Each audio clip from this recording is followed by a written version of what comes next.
Hey Internet, welcome to Thermodynamics tutorial. This is a made-up question not found in your textbooks. We've got a mercury manometer. They give us the density of mercury. We want to find the absolute pressure inside.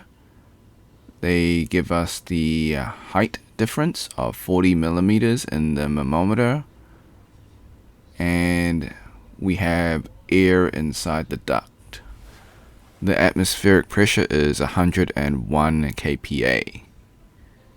So question A, or part A, based on the manometer reading, determine whether the pressure in the duct is higher or lower than the atmospheric pressure. So first we need to draw a free body diagram for that. As always, you should always draw a free body diagram for questions. And part B, find the absolute pressure within the duct. Okay, step 1, draw your free body diagram, your FBD. This will help you visualize the problem. Not only that, it will help you solve part A.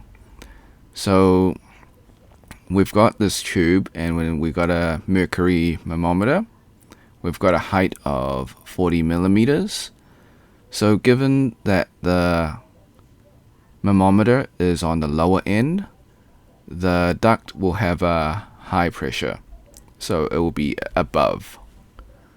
Okay, so that's pretty self-explanatory. Step 2, list all given values and unknown, what you're trying to solve. So they give you the density of mercury, they give you the atmospheric pressure, and they give you the height. And we're trying to find the absolute pressure, so PABS. Step 3, find above or below for part A.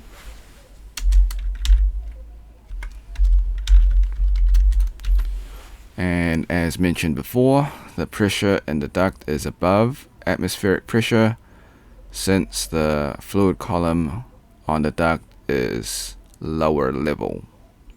So we talked about that before. Step 4, find the absolute pressure formula. So PABS is equal to PATM plus rho GH. So absolute pressure is equal to atmospheric pressure plus the density multiplied by gravity multiplied by height.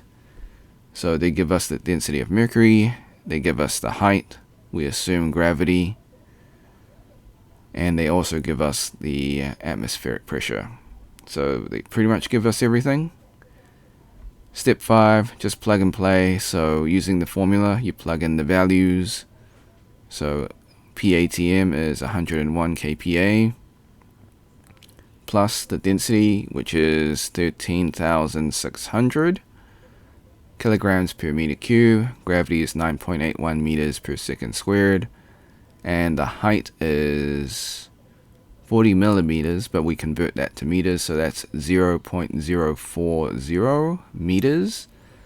And then we've got our conversion factor, 1 Newton divided by 1 kilogram per meter per second squared. And then we've got 1 kPa is 1,000 newtons per meter squared.